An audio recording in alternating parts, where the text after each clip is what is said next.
salamat sa mga tao nga nagtabang sa amua sa atoang panagtapok o festival, rally, concert karong gabi. Una, ang atoang Governor Gwen Garcia.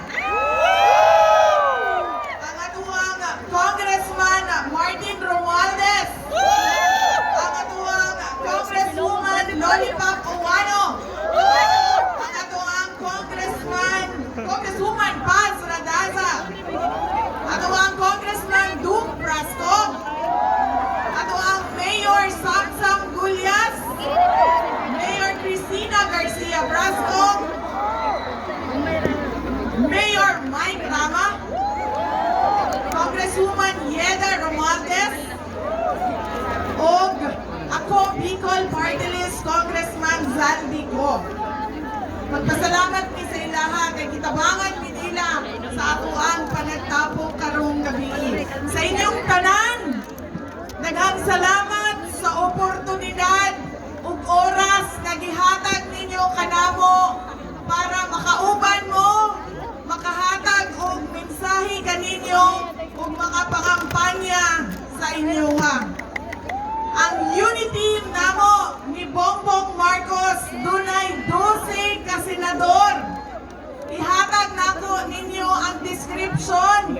Isulti ang ngalan aron makabisado nato kung kinsa ang atuang botohan nga unity senators. Ang una sa atoang listahan, ang Mark Kabuhayan nato sa Senado, si Senator Mark Villar. Ang atuang Senator Win tayong lahat sa Senado, Senator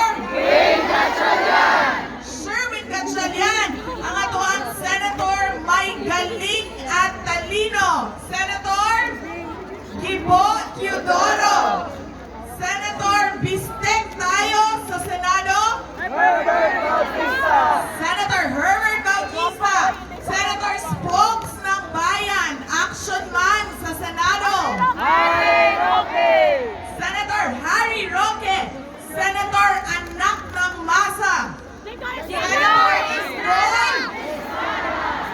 Senator Loading nating lahat, Senator sa tunay na pagbabago, pumili ng bago na hindi bobo, Senator Larry Gadon. Senator ang utol mo sa Senado, Senator Robin Padilla. Senator Trabahador nyo sa Senado, Senator Meg Zubiri. Senator hindi sikat ngunit maglilingkod ng tapat, Senator Rodante Marcoleta. O katapusan, Senator #magtulungan, Senator Gringo. Mao ka na ang 12 ka senador na nag-ingon nga tuna sila kusog nga mubuhat og balaod para sa atoang nasod. Ang unity namo ni Bongbong Marcos dunay tulo ka butang nga ginaingon nga kinahanglan prioridad sa atoang gobyerno. Una, ang pagbalik sa mga trabaho o negosyo nga nawala tungod sa pandemya. Ginaingon namo nga tungod nanay bakuna, nanay tambal, molnupiravir, nagasuot na tanan og mask, dapat dili na gina-lockdown ang mga trabaho o negosyo. Importante ang kwarta sa bulsa o ang pagkaon sa lamisa sa tanang pamilyang Pilipino.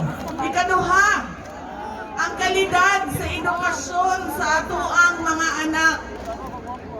Mauna ang sandigan sa ilahang nindot na mga trabaho o para sa ilahang kaugmaon.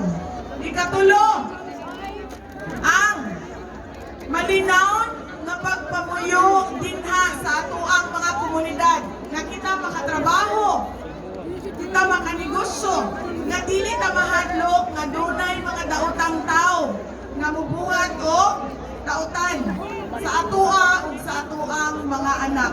Tulo ka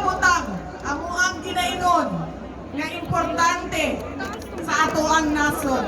Trabaho, di kalidad nga edukasyon sa atong mga anak ug malinaw nga pagpamuyo dinhi sa ato ang mga lugar.